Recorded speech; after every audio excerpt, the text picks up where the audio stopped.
Hello, my dear friends. Good morning. How are you, the warriors, for your exams? I hope you are doing well for your exams. My name is Pankaj Kumar Ojha और मैं फिर से आपके सामने test paper 2 लेके आया हूँ. चलिए स्टार्ट करते हैं. A pattern of accented and unaccented syllables in a line of poetry. Poetry की लाइन में अनएक्सेंटेड एक्सेंटेड सिलेबल्स का जो पैटर्न होता है उसे क्या कहा जाता है? Correct answer is meter. क्या कहा जाएगा उसे? मीटर कहा जाएगा.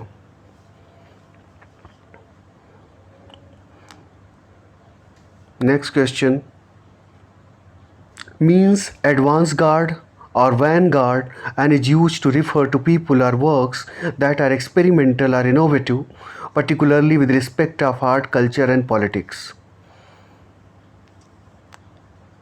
जिस लिटरेरी टर्म की बात हो रही है उसका अर्थ एडवांस गार्ड होता है, वैन गार्ड होता है, और इन लोगों की क्या क्वालिफ़िकेशन होती है, क्या विशेषता होती है?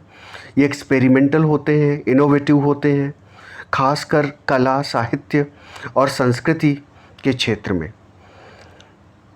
ऐसे लोगों के लिए एक शब्द क्या है जो टर्म में है? वो है avant garde. Option C is correct. C option is correct over here. C is correct. Question number 3. William Shakespeare is not the author of Titus Andronicus. William Shakespeare द्वारा लिखा गया है. टेमिंग ऑफ द श्रू William Shakespeare द्वारा लिखा गया है. Hamlet William Shakespeare द्वारा लिखा गया है. वाइट डेविल विलियम शेक्सपियर द्वारा नहीं लिखा गया. White devil is the work of you will tell me in comment section. So here the white devil, option C is the correct answer. Earth has not anything to show more fair is the opening line of a sonnet by Wordsworth about London. According to the title, the sonnet was written while he was standing on which bridge across the Thames? एक pome की एक line दे दिया है और उसमें पूछा है कि ये कौन से सोनेट की लाइन है और ये वर्ड्सवर्थ कहाँ पर, किस ब्रिज पर खड़े होकर लिख रहे थे. तो ये द वेस्ट मिनिस्टर अभी की लाइन है और वेस्ट मिनिस्टर ब्रिज पे खड़े होकर वर्ड्सवर्थ ये सोनेट लिख रहे थे. तो option C is correct. Option C.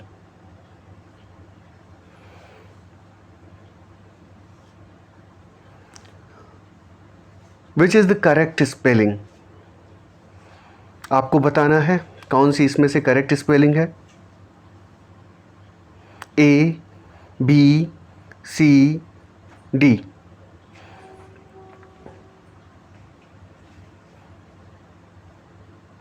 I hope आपको अब तक समझ में आ गया होगा इसमें से कौन करेक्ट स्पेलिंग है. A is correct answer. Correct answer is A.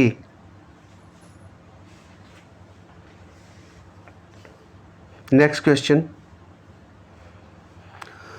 Milton's poetry is a mirror in which writer's character is very clearly reflected. Who made this statement?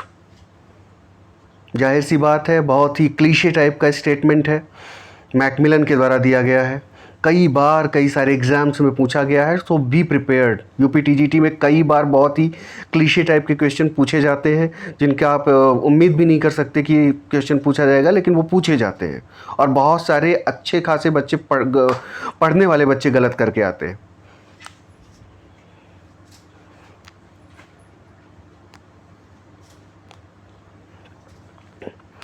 Next question is incredible means. Incredible means आपने विज्ञापन तो सुना होगा incredible India का. Incredible means अतुल्य, अविश्वसनीय. तो यहाँ पर सबसे करेक्ट जो ऑप्शन है वो डी बैठता है, unbelievable. So D option is correct.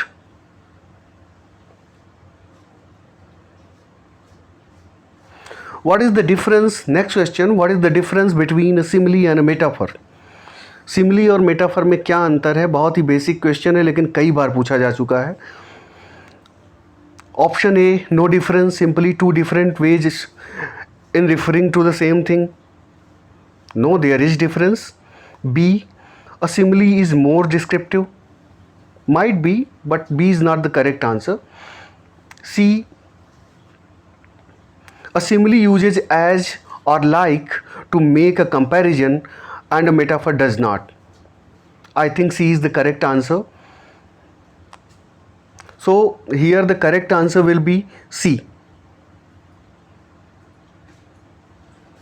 Simile में जैसा कि हम जानते हैं so as like etc words का यूज होता है, और जबकि मेटाफर में ऐसा कुछ नहीं होता. मेटाफर को इम्प्लाइड सिमिली कहा जाता है. One who hates mankind is called. One word substitution. One who hates mankind. जो mankind से नफ़रत करता है, पूरी मानव जाति से ही नफ़रत करता है, उसे क्या कहेंगे? एंथ्रोप से आप पकड़ लेंगे उत्तर. Misanthrope. D. D is the correct answer. Which is the correct meaning of the idiom backed up?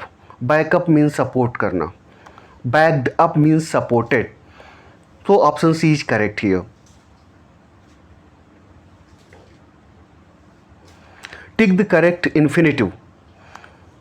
Is difficult for a sinner. Sinner means जो एक अच्छा व्यक्ति नहीं होता बेशक. तो is difficult for a sinner saying prayer. saying तो infinitive है नहीं. इसी प्रकार to pray is difficult for a sinner. Yes, B is the correct answer. To pray is difficult for a sinner. C होगा नहीं. praying to, being praying ये सब नहीं होंगे. B is the correct answer. Dastard means option में है ए, destitute, B, becoming, C, brave, D, coward. तो जैसा कि हमें पता है dastard का मतलब coward होता है, डरपोक से अर्थ होता है, जो बहुत ही डरपोक टाइप का व्यक्ति होता है, उसके लिए हम ये एडजेक्टिव यूज करते हैं. Question number 13, she often goes to the cinema. अब यहाँ पर ये क्वेश्चन है कि ऑफन है क्या? एडवर्ब ऑफ टाइम है, एडवर्ब ऑफ डिग्री है, एडवर्ब ऑफ फ्रीक्वेंसी है, एडवर्ब ऑफ मैनर है. आप बताएं. Question number 13, the correct answer is adverb of frequency. Question number 14, novella is a word from. अब नोवेला ये सब चीज़ें तो आप रट लीजिए, चूँकि यूपी टीजीटी पीजीटी में बहुत सारी चीज़ें ऐसी हैं जिसे हम लोग कहते हैं बिल्कुल रट्टा टाइप. तो novella is a word from Italy. Novella word का उद्गम स्थान, ओरिजिन जो है वो इटली से है, याद रखिएगा. Put the correct prepositions. सही आपको यहाँ पे प्रेपोजिशंस लगाने हैं. We heard, it, our meeting. देखिए ए ऑप्शन पे हम कंसीडर करते हैं we heard of it through our meeting, बिल्कुल गलत है, कोई सवाल ही नहीं उठता. B, at, we heard at it during our meeting, बिल्कुल हर्ड के साथ एट आएगा ही नहीं किसी भी कीमत पे. C, we heard of it during our meeting. D भी एक बार देख लेते हैं. We heard of it in our meeting. I think C is the appropriate answer. We heard of it during our meeting. हमने इस बारे में अपनी मीटिंग के दौरान सुना. So C is the correct answer. Question number 16. As sheep are to a flock, so are cattle to a herd. जिस प्रकार शीप के लिए फ्लॉक होता है, शीप का समूह जो ग्रुप है उसे फ्लॉक कहते हैं, उसी प्रकार कैटल के ग्रुप को हम क्या कहेंगे? हर्ड कहेंगे. बिल्कुल रट लीजिए इस बात को. जितना किस चीज़ के ग्रुप को क्या कहते हैं ये क्वेश्चंस आते हैं टीजीटी में और पीजीटी में भी आते हैं. यहाँ पर दोस्तों आपके सामने इन क्वेश्चंस को रखने का ये मतलब नहीं, मैं ये दावा नहीं करता कि हूबहू यही क्वेश्चन आएंगे, लेकिन पैटर्न यही रहेगा, इस बात की मैं गारंटी लेता हूँ. तो मेरे जो प्रश्न हैं उनसे आप पैटर्न समझने की कोशिश कीजिए और अकॉर्डिंगली पढ़ाई कीजिए. Which among the following bold words is the correct adverbial qualifications. अब जो बोल्ड वर्ड हैं इसमें से सबसे करेक्ट एडवर्बियल क्वालिफिकेशन कौन है? एडवर्ब की क्या विशेषता होती है?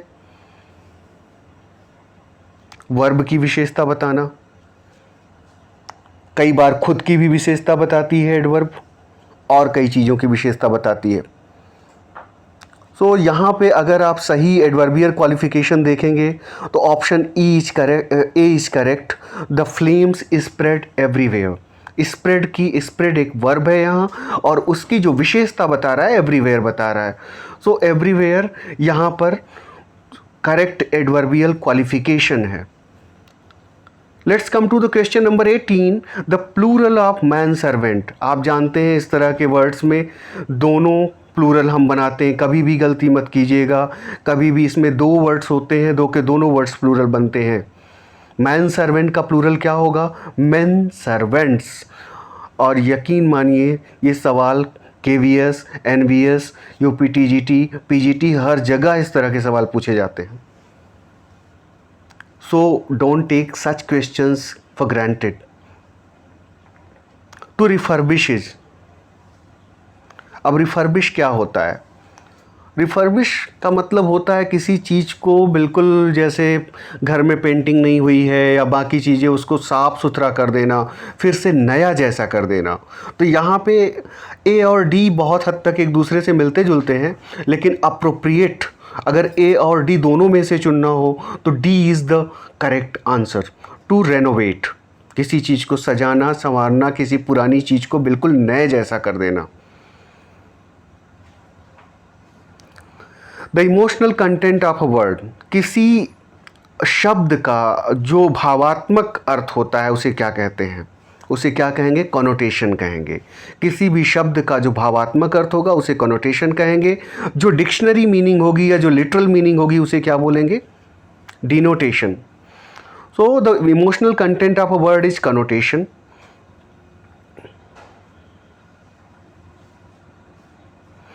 Wordsworth before his death resided at, बहुत ही एक पिटा सा क्वेश्चन है, क्लीशे टाइप, लेकिन आपको याद रखना है कि अपनी मृत्यु के पहले वो कहाँ पर रहते थे?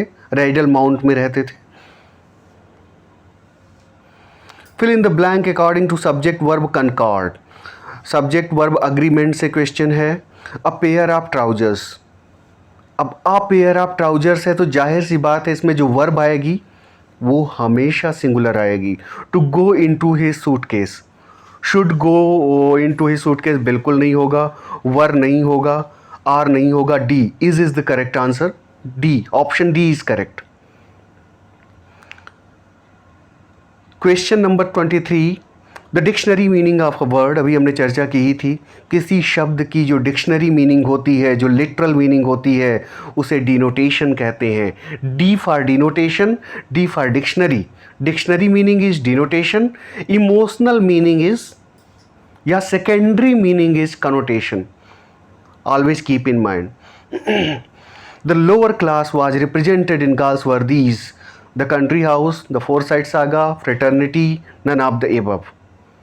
अब देखिए ये क्वेश्चन काफ़ी विवादित रहा है, और इस क्वेश्चन में कई जगह उत्तर आपको द कंट्री हाउस देखने को मिलेगा, कुछ जगहों पर फ्रेटर्निटी उत्तर देखने को मिलेगा, लेकिन चयन बोर्ड ने इसका आंसर ज़्यादातर बार जब जब ये सवाल पूछा है इसका उत्तर अ कंट्री हाउस को माना है। तो आप a country house, the country house मान के चलिए। वैसे ये प्रश्न आने की संभावना कम है, लेकिन फिर भी मैंने रख दिया है क्योंकि कम से कम 2 बार पूछा गया है। A statement which can contain 2 और मोर मीनिंग्स, 2 या 2 से ज़्यादा अर्थ रखने वाला स्टेटमेंट। एम्बिग्विटी, कोई एम्बिग्यूअस बातें करता है, दियार्थकता, ambiguity. If any statement contains 2 or more meanings, it will be called ambiguity, and such type of statements will be called ambiguous. So दोस्तों 25 क्वेश्चन मेरे पूरे हुए, और मैं कोशिश करूंगा कि आगे से और ज़्यादा क्वेश्चन लेके आपके सामने आऊं और इफ़ेक्टिव ढंग से लेके आऊं, क्योंकि अभी शुरुआत है, ये टेस्ट पेपर 2 है, तो अभी मैं धीरे धीरे लेवल बढ़ाऊंगा और इसी तरह आगे आप लोगों को हेल्प करता रहूंगा। बस आपसे ये रिक्वेस्ट है कि मेरे चैनल को सब्सक्राइब कर लीजिए, लाइक कीजिए, शेयर कीजिए, ताकि सबको फ़ायदा मिले, सभी इससे लाभान्वित हो सकें। Okay, thank you very much guys.